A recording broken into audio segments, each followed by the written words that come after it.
Hey guys, it's Kevin here at Lakeside Buggies. I'm at our new Florida location, and today I'm going to be installing this 11-inch Apple CarPlay screen that we created for these Gen 1 X series and EZGO TXTs. They'll work on quite a few other golf carts as well. This head unit is pretty powerful. It's got a built-in 11-band equalizer. It's got RCA pre-outs. It's got a 200-watt, 50 times 4 channel built-in amplifier that will just wire up like a normal car stereo. It does come with a backup camera. It's also got a GPS antenna built into it so that you can use the actual speedometer function on this as a dash should be.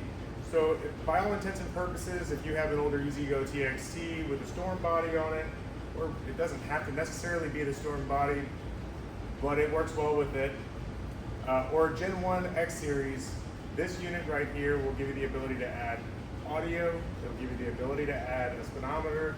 You will have wireless Apple CarPlay and Android Auto. And this unit sells for $499 on our website, lakesidebuggies.com. I'm going to walk you guys through how to install this today on this Gen 1 over here that's going to a customer in Idaho, I believe. And let's get started, guys. Okay guys, this is a pretty simple installation. I've got all the tools laid out here already. There are a lot of wires hanging down here, so don't let that intimidate you. Your very first step when you get this head unit is going to be to disconnect this harness right here. That is going to basically allow you to install all of your power wires, your speaker wires, everything else with the head unit just not in your way. So let's go ahead and get started by looking at this dash, and let me show you kind of what we've got going on here. I've already started taking this dash apart to speed up this video a little bit, but what I've got here is there's 4 screws around the edges, Phillips head. You're gonna remove these 4. That's gonna give you access to this where it will pull out. You don't need to unplug anything, you don't need to disconnect anything, just pull it out. I like to pull the cup holder panel out. This pops up, it feels like you're gonna break it. Pull it up extremely hard, it'll pull out. Today on this unit, we're actually going to be installing a Fleet lithium battery as well. So I went ahead and disconnected this gauge. So I'm going to go ahead and pull that out. That is a difficult one if you have to get back there. This sits on the back of the gauge inside the dash like that. And then there's 2 7mm nuts that are incredibly difficult to get off. But guys, I found that if you have a 1/4-inch ratchet and a 7mm socket, you can get behind through this hole right here. You can get behind here pretty easily, and you can get these screws loose, or at least started to be loose, and you can take them off with your fingers from there. Not necessarily something you have to do to install this radio, but I'm doing that because we're installing a lithium battery in this cart. All right guys, let's go ahead and take a look at this harness here. I removed this from the head unit. This is very easy to unplug right here.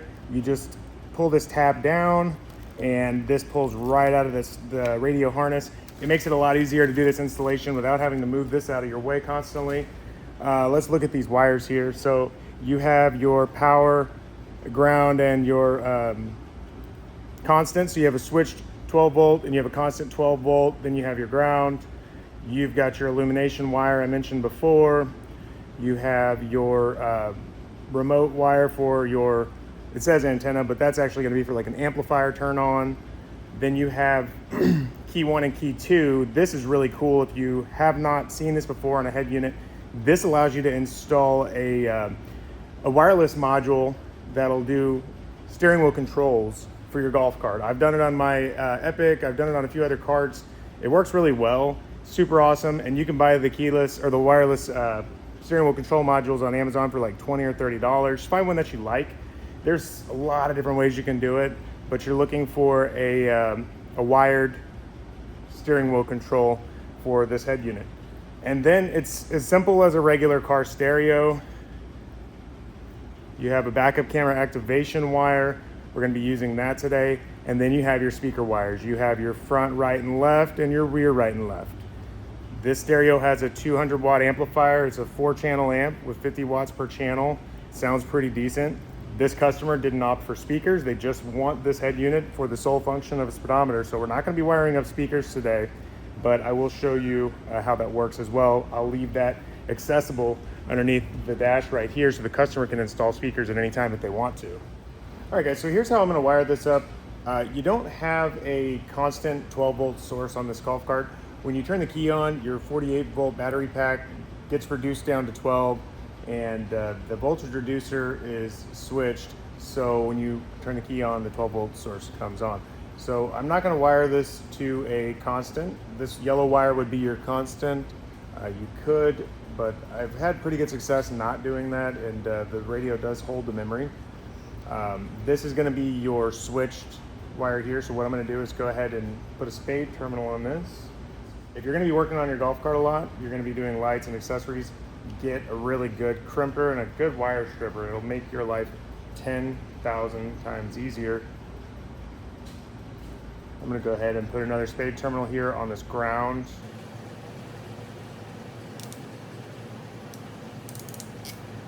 And that's it. I'm gonna grab a torch so I can heat these butt connectors up and melt those, and then we'll go ahead and plug that in, plug the radio in, and get it powered up. All right, guys, I went and grabbed my torch. I use this a lot. We do a lot of custom work, a lot of custom installations. We do we heat shrink all of our fittings, all of our connections. It's really important that all the connections and all the work that we do lasts forever. So this is a tool that I like to have around. This was actually about $90. This is not inexpensive by any means, but this is a great tool. And this allows me to use these waterproof heat shrink fittings on our wiring. And also, we do a lot of mobile repairs. It's easier to use this at a job site mobily than a heat gun, which takes a really long time to heat up.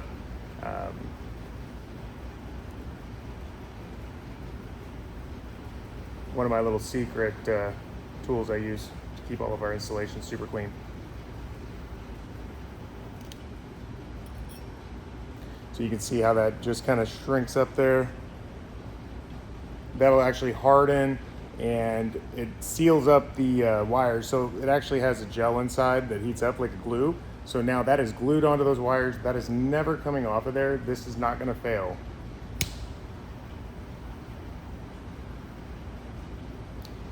Now, be careful, it's hot, you can burn yourself. If you don't feel comfortable with doing this, you can always use a heat gun.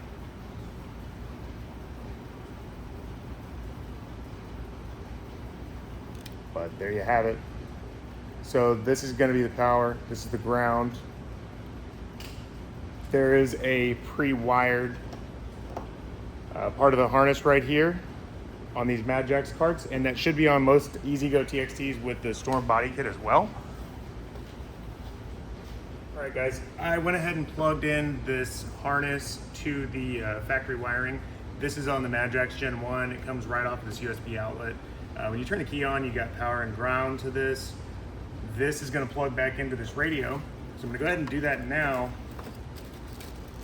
and just kind of test everything, make sure we have everything functional before I move on.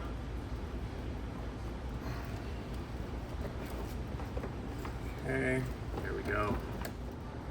All right, guys, let's move on with installing this. Got a little bit of a ways to go here. Lots of wires hanging down, still pretty intimidating, but try not to be intimidated. We're not gonna use a lot of these wires.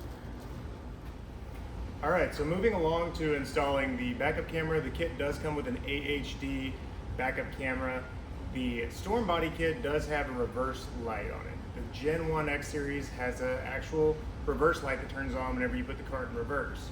I'm gonna wire the power and ground setup to that lead using a multimeter. I will show you the wire that you're gonna use for that. I'll make that really easy without explaining for too long on how to do it. Backup cameras are a personal preference. A factory Gen 2 X series has the camera mounted up here on the roof. Some people have installed them here on this bar. Some people put it here. Personally, I always take these cameras. I like to mount them right here on the back of this tailgate, up out of the way from rear passengers that are gonna kick it and move it around, and high enough to where I can see the rear step platform and the wall behind me so I don't back up into a wall when I'm moving the golf cart around.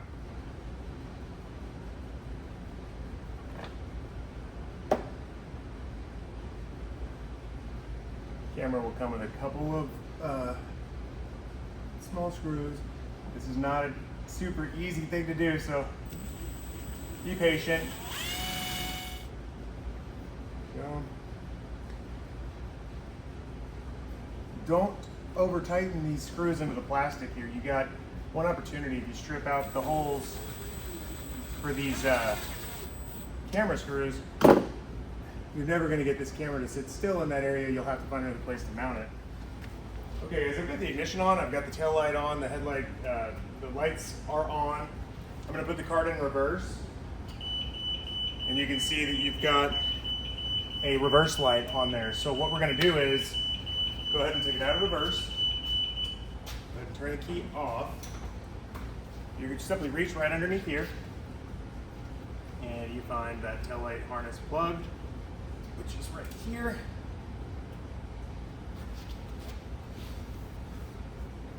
Very easy to access. Go ahead and unplug it, okay? And you've got 5 wires in there. So we're gonna get the multimeter. I'm gonna pin it out over here and figure out which one of those 5 wires is reversed. All right, guys, I went ahead and found my pinouts on this harness. I don't want to tell you that these are exactly the same pinouts that you will use because your wiring could be different. So make sure you have a multimeter in hand. Find your ground, which will be your black wire. Start with your ground and then test all of your terminals with the cart in reverse until you find the positive lead for the reverse light. And then you're going to go ahead and splice the ground and the reverse light wires. The camera wire you will plug in to the camera in the back. With the RCAs, there's a small red wire here. You're going to run that to your positive lead on your reverse light, and that's going to run back up here to the radio, to the pink wire that says backup, and this is going to go into the camera in port. And what happens is when you put the cart in reverse now, the camera automatically kicks onto the screen. But before we get to that, we've got to drill a hole in the dash because this radio sits mounted on top. There's really no other way around it. It sits right up here on top. This hood is replaceable, so if you do mess this up extremely bad, you can buy a new hood. You can give us a call if you do mess that up, but you know, it's really not that difficult. Just get a good hole saw. I use the Milwaukee hole saws. The dozer set seems to work pretty well for me. Very straightforward process. Get your hole saw. Make sure you don't drill a hole bigger than the screen, and you know, go as small as you really absolutely can so that you have a lot of room to position this radio around wherever you want it. Good rule of thumb is to find the center rivet. Bring your drill in here. Go ahead and line your drill bit up. I think we're going to take the windshield off. That way I can get a straight cut. Okay.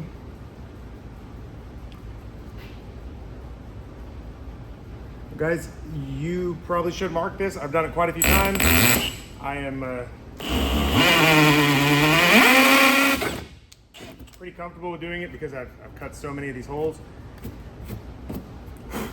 But if you haven't done it before and it bothers you, just mark it off right there in the center. Next, we're going to go ahead and unplug the radio from all the accessories. We're going to go ahead and drop all these wires down in.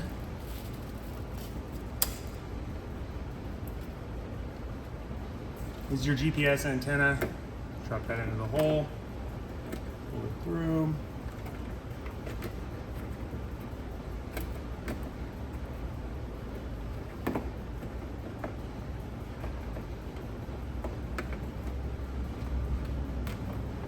I like to mount that GPS antenna down in the cup holder area.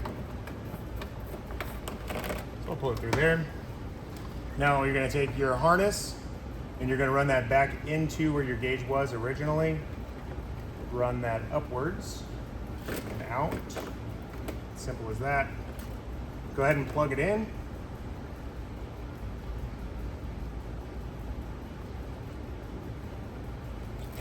Okay. Now I'm going to go ahead and hook up the backup camera.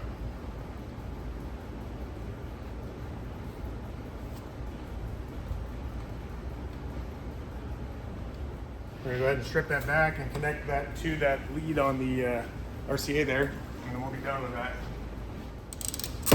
Got it. So now, all these wires can push back down into this hole, and while typically I would like to duct tape or electrical tape, sorry, a lot of these wires up. The problem is when the customer has the golf cart, the only accessible place he'll be able to get to it is down here. So a lot of these wires will not be able to be taped up. And plus, if he wants to add speakers, I don't want to make that difficult for him. So I'm going to just kind of push these wires back down into the hole.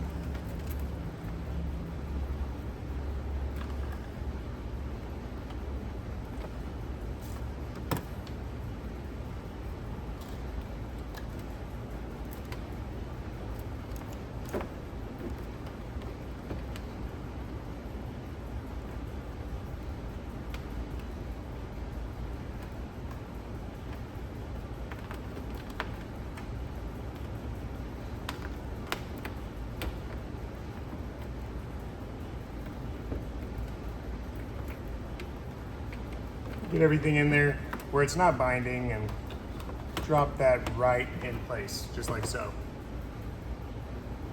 Now, whenever I put this in reverse, backup camera is kicking on just like it should.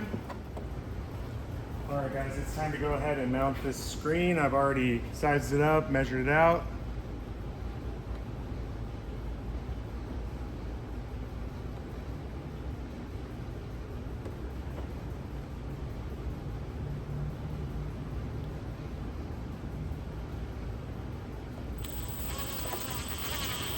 Make sure you go very slowly with these screws. You don't want to strip that plastic on the hood.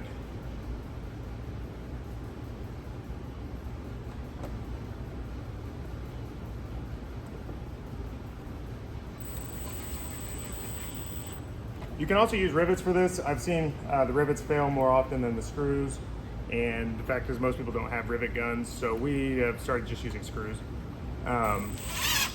This way a customer can access these wires underneath if they need to. There's no mystery behind it. They can get it off and on easily. And the screws hold it on nice and tight.